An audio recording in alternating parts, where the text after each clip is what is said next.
Bonjour et bienvenue dans le 3e épisode de Parenthèse fluviale. Dans cette vidéo, on largue enfin les amarres et on vous emmène avec nous pour les 2 premiers jours de navigation. Mais avant ça, il nous reste une dernière étape avant de quitter la terre ferme. On rapatrie les vélos et la carriole de Luna.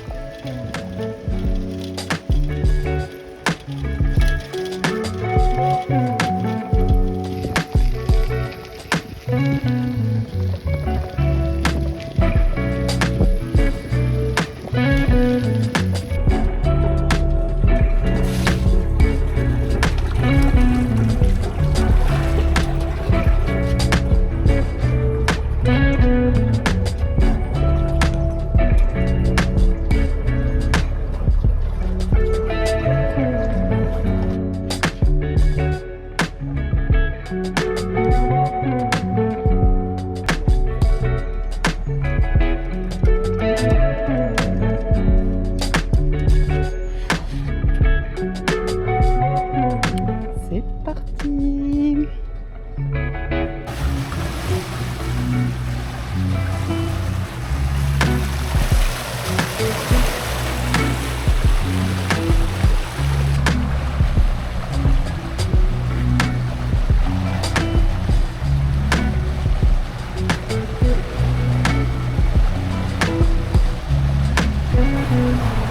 Tu vois, il a voulu économiser du bal et au final il se retrouve à remplacer une hélice à plusieurs milliers d'euros. Ça c'est libertad. Ça doit mettre en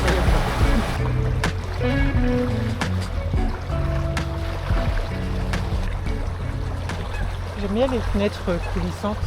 Ouais, c'est pratique.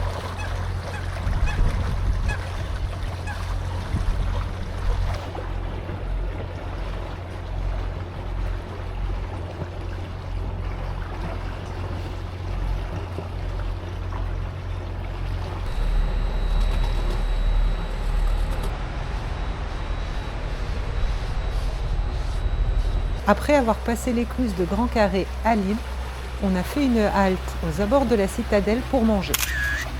Une fois là-bas, on s'est rendu compte qu'on avait oublié quelques petites affaires à la maison. Heureusement, on habite juste à côté de Lille, alors j'ai pris mon vélo et je suis allée les chercher.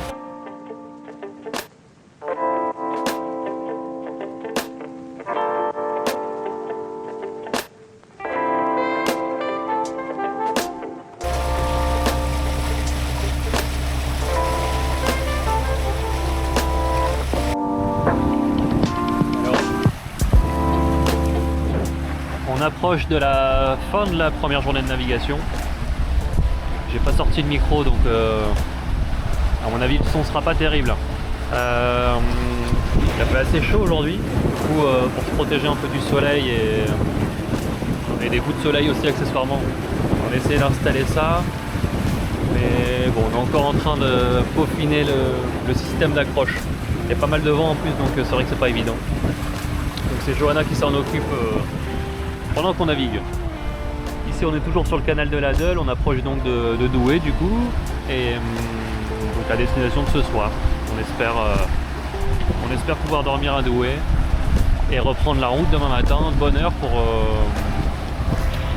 traverser toute la partie du canal du Nord qu'on doit traverser, c'est-à-dire jusque Péronne pour rejoindre la Somme.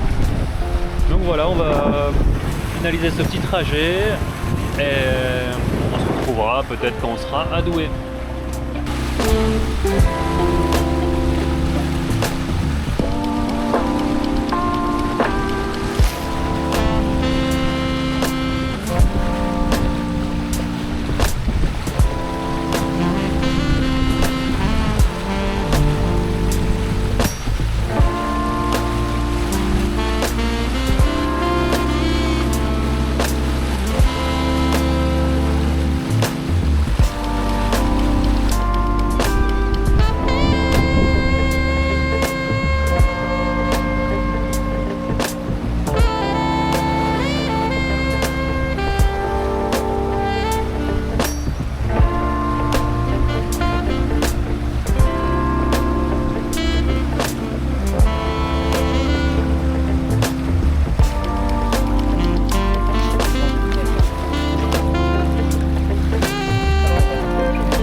next day. Et nous voilà repartis ce matin de la halte nautique de Douai. Très sympa, en tout cas, faut vraiment s'aventurer un peu plus profond là-dedans. Au plus on avance, au plus c'est étroit et au moins le fond est important, mais une fois dans la halte, on est bien. Pour ceux qui ont le badge VNF, ils pourront bénéficier d'eau et d'électricité. Bon, nous on l'a pas, mais on est quand même autonome une paire de jours, donc c'est pas problématique. En tout cas, il y a des équipements qui sont là, quelques commerces autour, on a pu manger tranquillement hier soir aussi, aller chercher de quoi se faire plaisir. Et donc là ce matin, départ tôt, il est 7h40, objectif Péronne, donc ça va être encore plus costaud qu'hier. Et donc là l'objectif c'est déjà d'atteindre Arleux pour rejoindre le canal du Nord, et après sur le canal du Nord, l'objectif c'est de descendre pas le plus rapidement possible, mais en tout cas de pouvoir arriver à Péronne avant la fermeture des écluses, qui est la dernière qu'on doit passer. C'est une paire d'écluses, enfin toutes les écluses du canal du Nord du moins, ferme à 20h30, donc départ 7h40, j'espère qu'on sera bon. Voilà, et il y avait un Leclerc aussi pas très loin, pour ceux qui ont besoin de rajouter un peu de gasoil. J'avais fait le plein avant, donc c'était pas notre cas. Voilà, bon bah écoutez, on avance tranquillement, on quitte Douai, on se retrouve plus tard dans la journée avec un beau lever de soleil. Et nous voilà dans la première écluse de la journée, sur un bon paquet d'écluses qui nous attend. Donc Luna elle est au taquet. Ah Luna elle est prête pour cette grosse journée de navigation.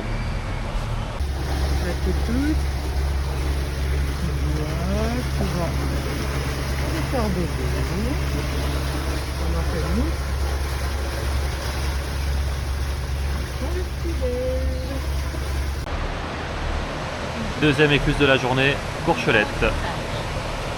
Et une toutoute, toujours aussi sage. Écluse numéro 3, Guelzin. On a laissé passer une péniche de commerce devant nous. Comme on est montant, je préférais être derrière lui plutôt qu'être trop près des portes. Donc voilà, c'est parti pour la bassinée. C'est que des dénivelés assez importants hein, sur cette portion, j'ai l'impression.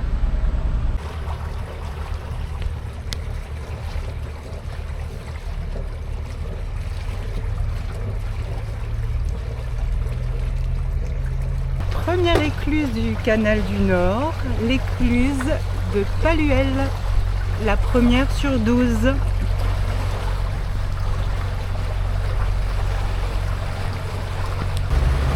Nous arrivons à la deuxième écluse du canal du Nord, donc 2 sur 12, l'écluse de Marquillon. On la prend toujours accompagnée par notre péniche ouvreuse qui s'appelle Univers.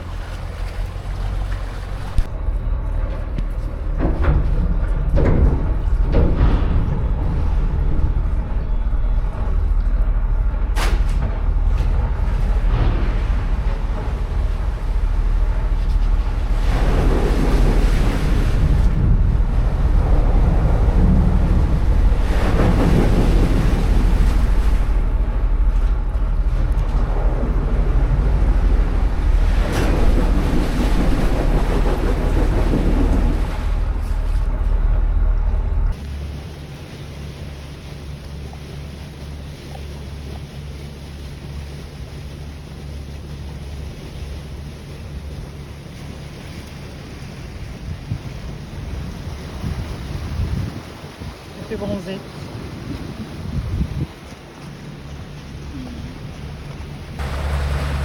On approche actuellement de l'écluse numéro 3, Saint-Le-Marqueux. Donc il est actuellement 11h40 et on est toujours précédé par la péniche.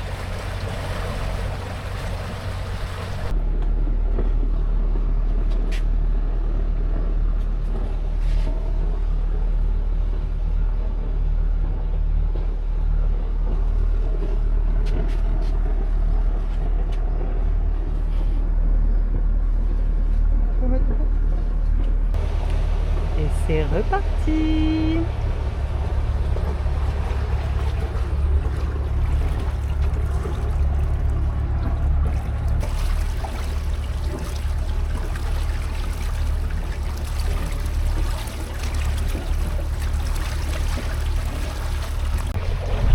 Alors, il est actuellement 12h03. Nous approchons de l'écluse numéro 4 qui s'appelle aussi Saint-Lez-Marquillon. Et l'eau est particulièrement claire. Plus on avance, plus c'est clair. Donc bientôt, Romain ira se baigner. Alors, on entre actuellement dans l'écluse numéro 5, donc l'écluse de Meuvres. J'imagine que vous sentez une différence avec le son parce que je me suis équipée d'un micro. Voilà. La suite au prochain éclusage.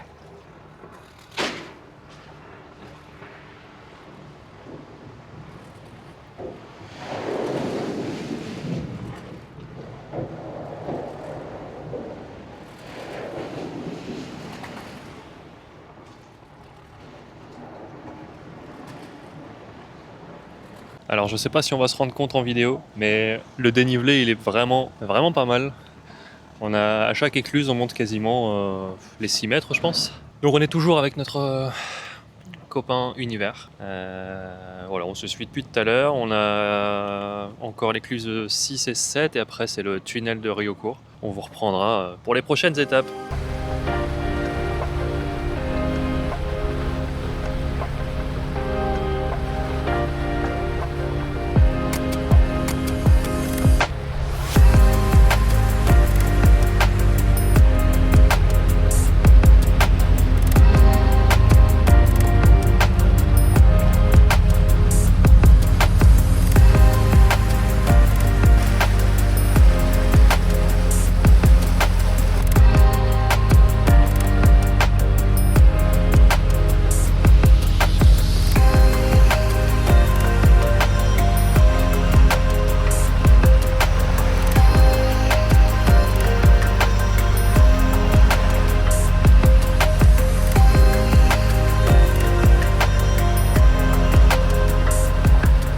Et nous voilà en pause forcée à Graincourt-les-Avrincourt. Une pause idéale pour Luna, ça lui permet de faire ses besoins tranquillement. On a un bateau qui est avalant dans l'écluse, donc faut attendre qu'il sorte. Le chien a pu se rafraîchir les pattes dans cette belle eau du canal qui, pour le coup, elle est vraiment bien claire. Ça nous change de l'eau qu'on peut avoir par chez nous, au niveau de la Deule, côté de Lémont, etc. Avec cette eau, on a pu aussi faire un peu, Johanna a pu faire un peu de nettoyage du pont. Voilà, avec ce seau là, c'est vraiment pratique. Donc on attend, on avance plutôt bien, plutôt content aujourd'hui de l'avancée, du moins ce matin. Voilà, on enchaîne plutôt pas mal les écluses. Il y a 10-15 minutes là entre chaque écluse, à peine. Du coup, on est peut-être impatient un peu d'arriver dans le tunnel pour avoir une bonne heure sans écluse, au frais aussi parce qu'il fait extrêmement chaud, extrêmement, peut-être pas j'exagère, mais en tout cas il fait très chaud. De l'ombre dans le tunnel, ça nous fera du bien.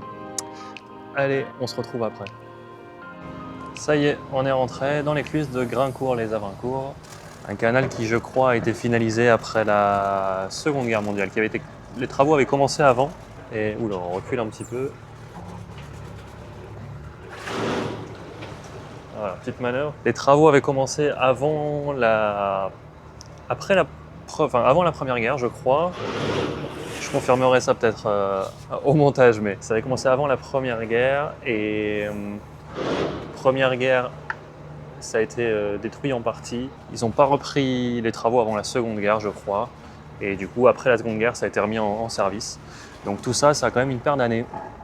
Et aujourd'hui, on est ravis de le parcourir. Une première pour nous, le canal du Nord. Et donc on en est à la moitié au niveau des passages d'écluses. Entre Arles et l'Oise s'étire une ligne d'eau de 95 km, le canal du Nord. Né du plan Fraissinet, il voit le jour en 1908. Autour du chantier, les briqueteries d'Avrincourt et d'Ytre tournent à plein régime.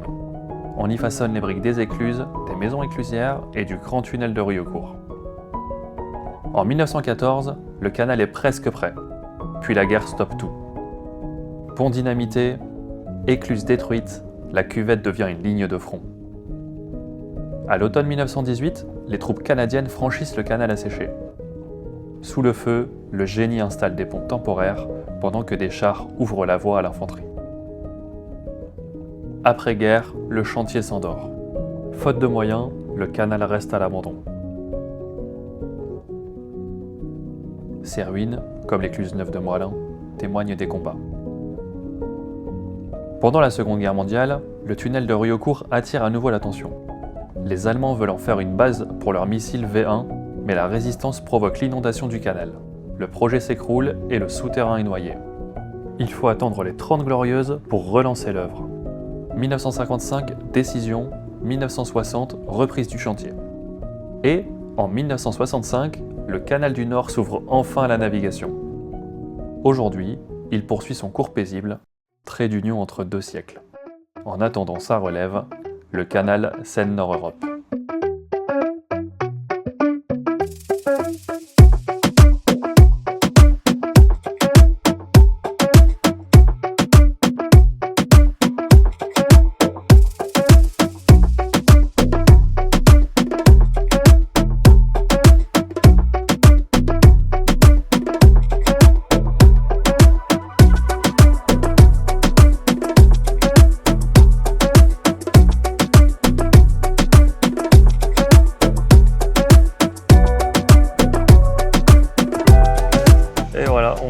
L'écluse numéro 7 de Graincourt-les-Avrincourt. Prochaine étape, si je ne me trompe pas, c'est le tunnel.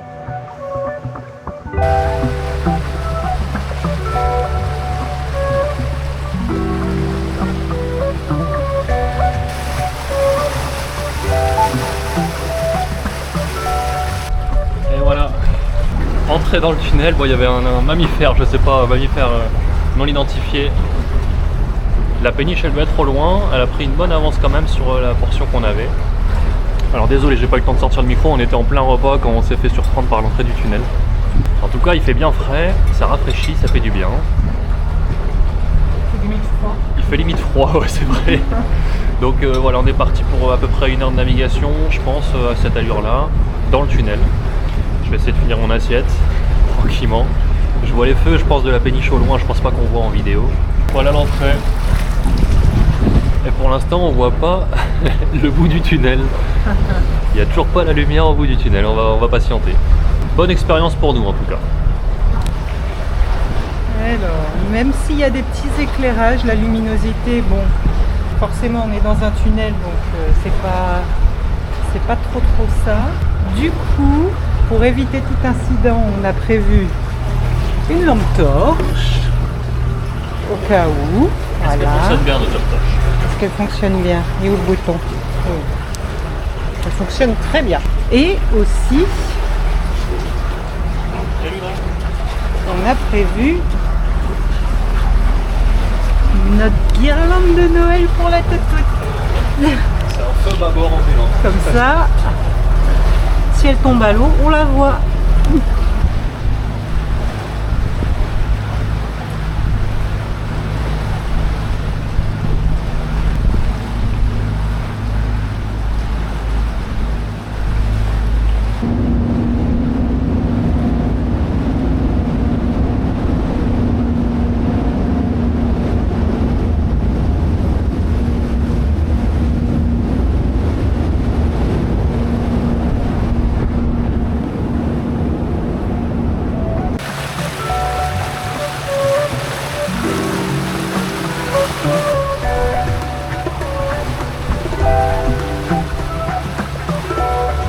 Alors, là on vient de s'arrêter, on a trouvé une petite place tranquille sur le canal du Nord.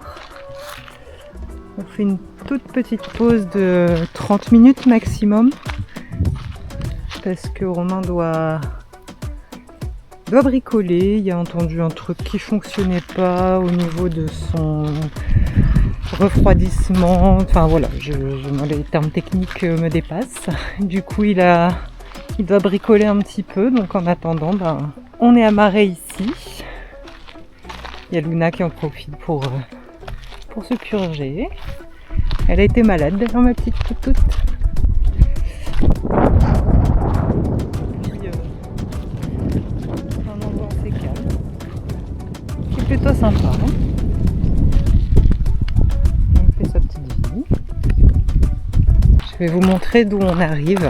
Alors nous on arrive de là-bas. Donc là-bas c'était le tunnel Donc on a avancé une bonne, je dirais 30-40 minutes à peu près avant d'arriver donc ici, cette grande zone là. Et du coup une fois que ce sera réparé, on se dirigera vers là-bas et avec toujours le même objectif de Péronne pour la fin de journée. Donc on avait pris un peu d'avance, donc ça tombe bien parce que là l'arrêt était pas vraiment prévu.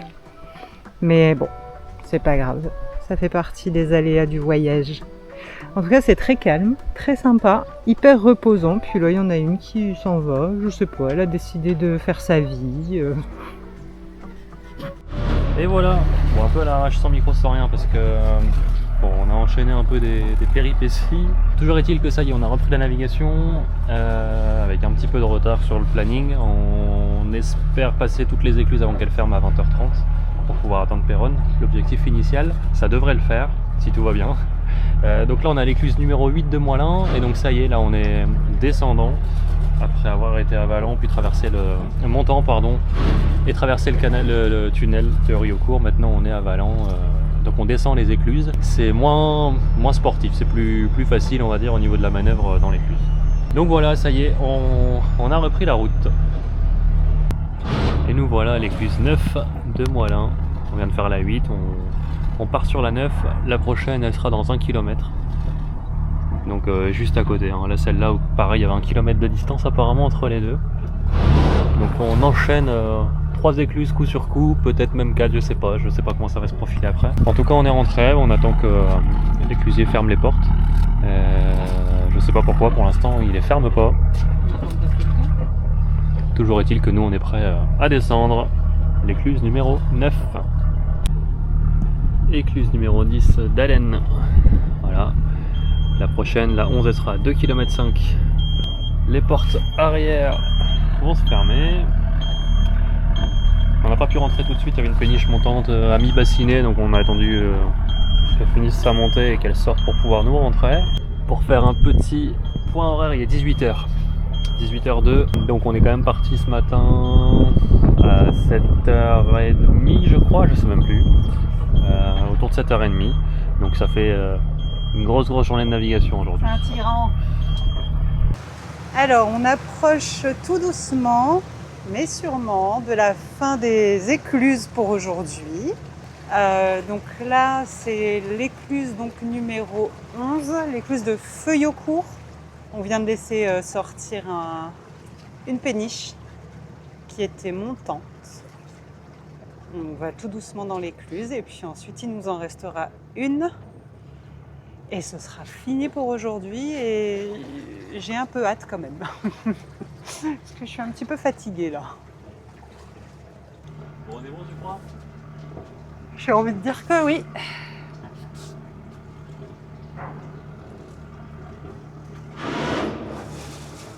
Oh merde, j'ai touché les...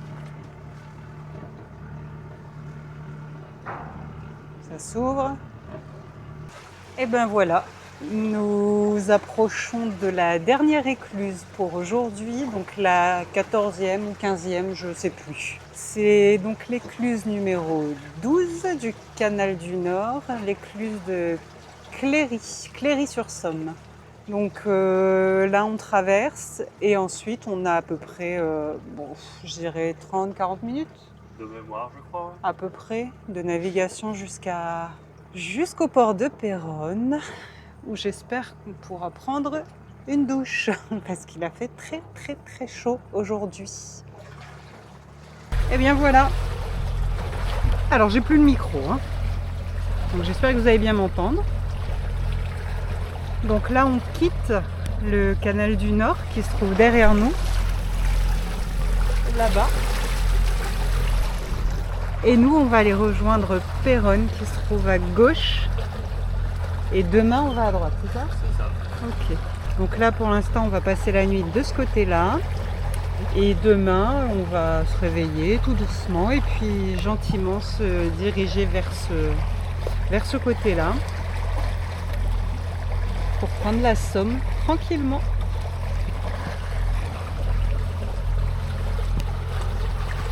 Et cette journée, elle a bien épuisé la toutoute.